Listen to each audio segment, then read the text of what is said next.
Meu nome é Joyce, eu sou professora de língua portuguesa da Secretaria Municipal de Educação de Barretos. Seja bem-vindo, então, a mais essa videoaula.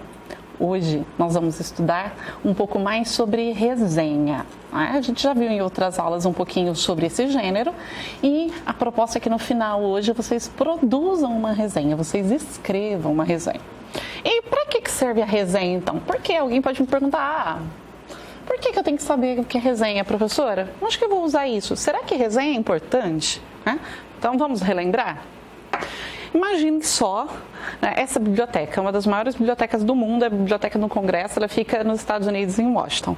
Ela tem mais de 32 milhões de livros, mais de 61 milhões de manuscritos e inúmeros documentos históricos. Agora imagina você chegar numa biblioteca desse tamanho e não sabe o que você quer ler.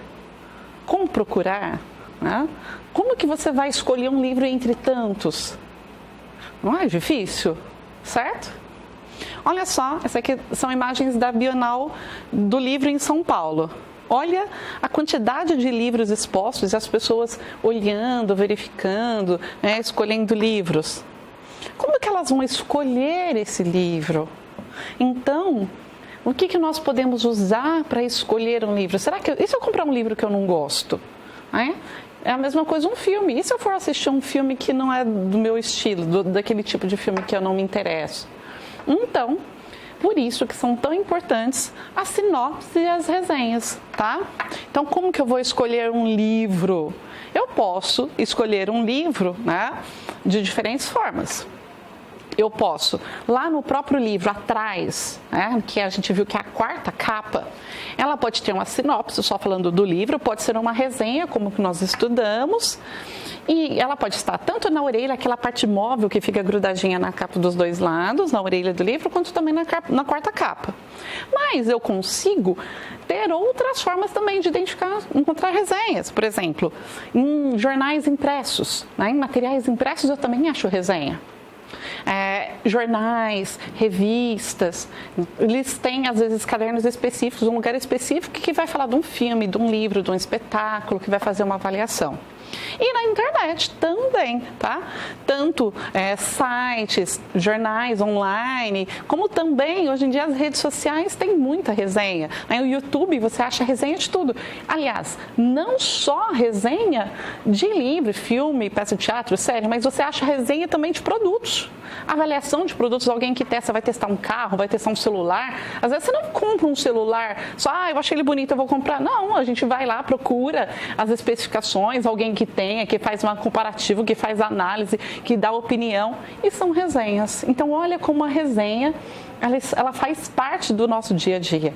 E ela nos ajuda muito a tomar as devidas escolhas, a escolher aquilo que realmente vai nos agradar, tá?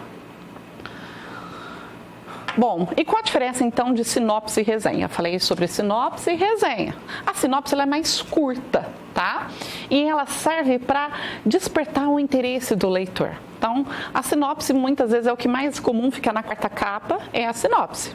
E ela conta geralmente mais o começo da história e ela faz perguntas, ela gera um certo mistério, um certo suspense que te deixa com aquela vontade de ler o livro, ou mesmo se você, por exemplo, vai na Netflix, você vai assistir uma série, ela tem um resuminho lá, aquele resuminho, é a sinopse. Por que não é um resumo? Porque o resumo geralmente tem o começo, o meio e o final da história. A sinopse não, ela vai parar ali bem no comecinho, no máximo, puxando alguns detalhes do meio da história, certo? Então ela é mais informativa. Já a resenha não, ela é mais detalhada, ela é mais extensa e, mais importante, ela avalia a obra. Como assim? Ela serve para analisar, além de ter dentro dela também um pequeno resumo, mas ela vai dar opinião, ela é crítica. Só que eu não posso simplesmente dar a minha opinião por dar. Eu tenho que sustentar a minha opinião. Eu tenho que comprovar por que eu disse aquilo. Foi baseado no quê? Eu tenho que me justificar. E para fazer essa justificativa, eu uso a argumentação. Então, ela é opinativa e argumentativa. Certo? Entenderam? Enquanto na sinopse eu não tenho essa avaliação, essa opinião, na resenha crítica eu tenho, tá? Bom, a resenha crítica, então, como nós já falamos, ela busca apresentar uma obra ao leitor. Então, eu vou apresentar aquela obra. Pode ser também um ouvinte, pode ser um espectador, né? A gente falou que pode ser, por exemplo, de peça de teatro, de um show, de um DVD, de um CD, não importa. Ela contém informações e opiniões. Então, ela tem uma parte que é informativa, que vai ter aquele pequeno resumo, mas ela também vai ter uma parte que é opinativa. Ela apresenta uma argumentação para sustentar a sua opinião. Lembra? Acabei de falar isso para vocês. Eu preciso argumentar, eu preciso dar argumentos que comprovem por que eu penso daquele jeito, que vão me justificar. E ela pode ser escrita em primeira ou terceira pessoa. Então, o produtor da resenha, a pessoa que foi escrever, ela pode se colocar, pode falar, eu acho, eu penso, eu vi, observei que, eu indico para vocês, pode ser assim, ou pode ser na terceira pessoa, sem usar, né, sem aparecer essa primeira pessoa, como se ele não participasse. É recomendável, vale observar, né, observa-se. Nesse sentido, ele vai dar opinião sem a primeira pessoa, na terceira. E a linguagem pode ser mais formal ou mais informal, depende do público. Então, tanto, né, o fato de ser em primeira ou terceira pessoa, quanto a linguagem, vai ser onde que vai ser publicado. Quem que vai ler? Se for para um público adulto, numa revista mais séria, um site mais sério, eu vou ter uma linguagem mais formal. Se o público for infanto-juvenil, eu vou geralmente ter mais a predominância da primeira pessoa, com uma linguagem levemente mais informal. Então, depende de quem vai ler. Sempre que nós vamos produzir um texto, nós temos que pensar quem é o nosso produtor. E onde seria publicado esse texto? Para quem que eu escrevo? Porque o meu texto vai mudar muito dependendo da pessoa que vai lê-lo, tá? Bom, essa aqui é uma resenha. Houve há alguns anos, na Folha de São Paulo, que é um jornal, um concurso da melhor resenha dos escritores mirins, vamos dizer assim. Então, as escolas inscreviam e eles tinham que produzir uma resenha sobre um livro que eles gostaram. E essa é uma das resenhas campeãs, foi escrito por aluno, tá? Então, é como estar a bordo do submarino, esse é o título. Então, olha, já é um título chamativo. Uma resenha, ela sempre busca colocar um título interessante. É sobre o livro 20.000 Léguas Submarinas, certo? Então, a gente vai ver que é sobre esse livro que ela escolheu. O aluno é o João Vitor Windolfo Marola, de 10 anos, e foi para o especial para a Folha, tá? Então, olha só, foi um aluno de 10 anos que escreveu, e ele escreve muito bem. Vou colocar em trechos para vocês, para ficar maior, para facilitar a leitura. Então, vamos lá. Um monstro gigantesco, colossal e desconhecido. Ele se desloca muito rápido, tem uma forte cor fosforescente e jorra enormes trombas d'água. Afunda os navios com sua força e vai até os outros navios para causar estragos maiores. Então, olha, ele já começa a fazer uma descrição do que tem lá dentro. Então, tem um monstro gigantesco, colossal, muito rápido, tem uma cor fosforescente, né, jorra tromba de água e destrói navios.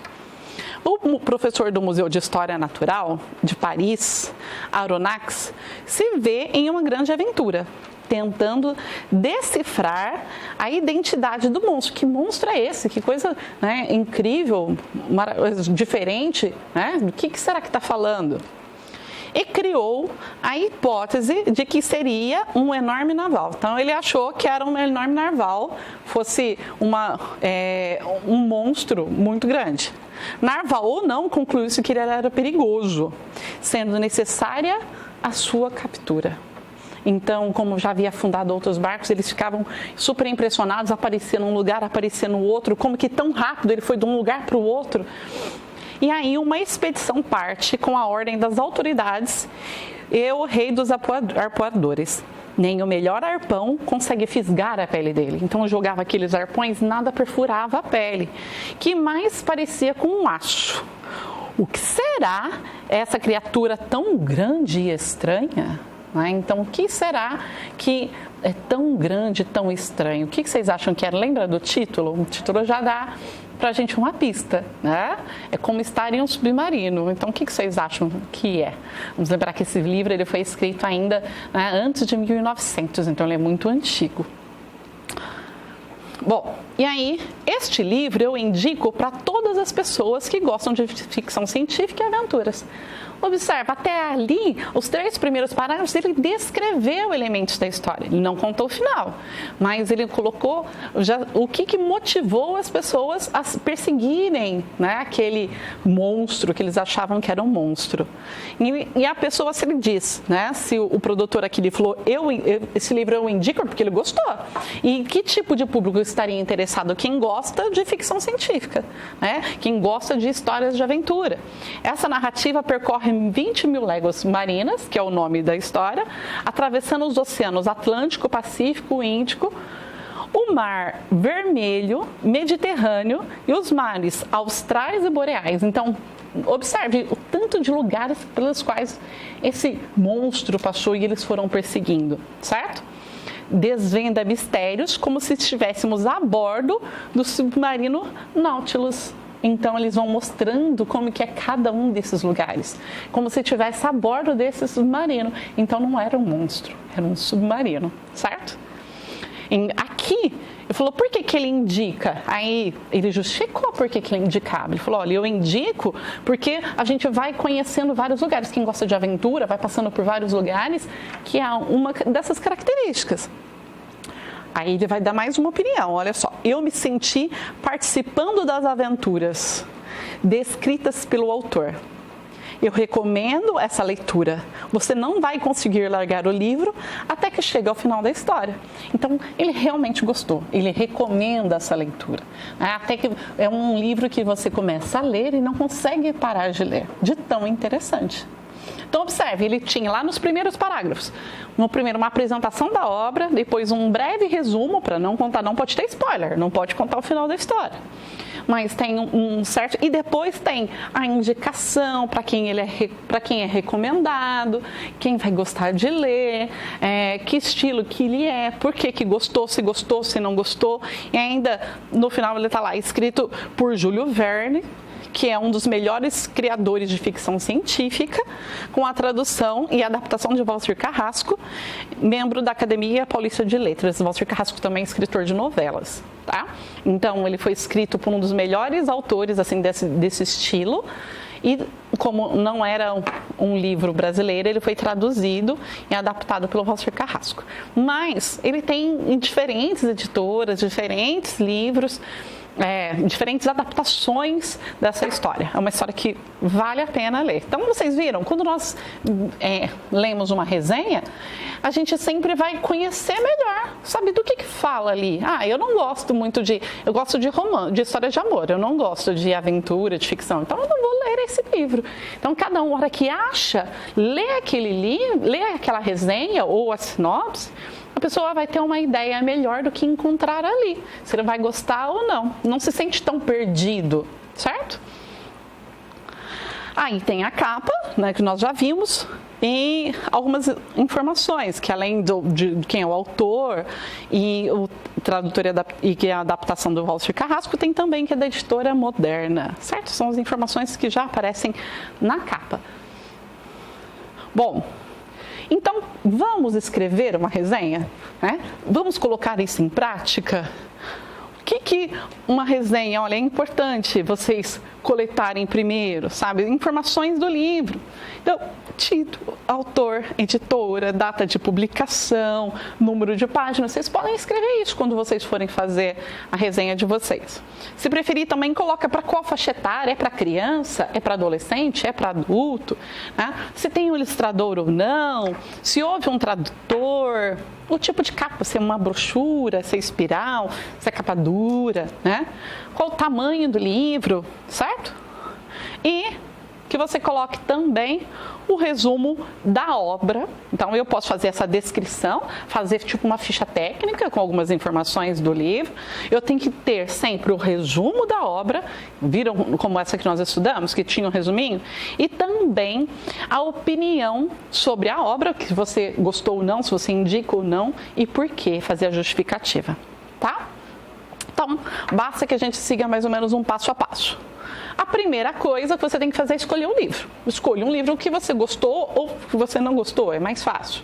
Acho que os que você gostou talvez sejam mais fáceis ainda. Que você leu esse ano, leu no ano anterior, um que tenha marcado bastante. Né? Porque resenha não é só de quando você gosta. Às vezes você gostou de umas partes e não gostou de outras, às vezes você não gostou de nenhuma.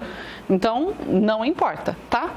Planeje o seu texto, né? Levanta aqueles dados, pensa o que eu vou escrever, com quais parágrafos que eu vou falar isso, colete as informações básicas do livro, autor, editora, né? Com a data de publicação, faça sempre um rascunho. Um texto, a primeira vez que você escreve, ele nunca vai ficar perfeito, bom, você precisa sempre fazer uma versão preliminar, corrigir e depois passar limpo, tá?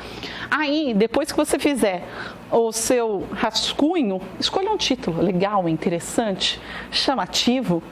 Por fim, revise o seu texto, faça a correção, peça para outra pessoa ir na sua casa ler, veja se não tem um erro, veja se você conseguiu dar a sua opinião, se você conseguiu fazer o resumo, se tem informações do livro, tá?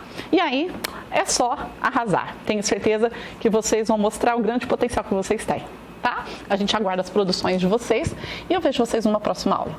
Até mais!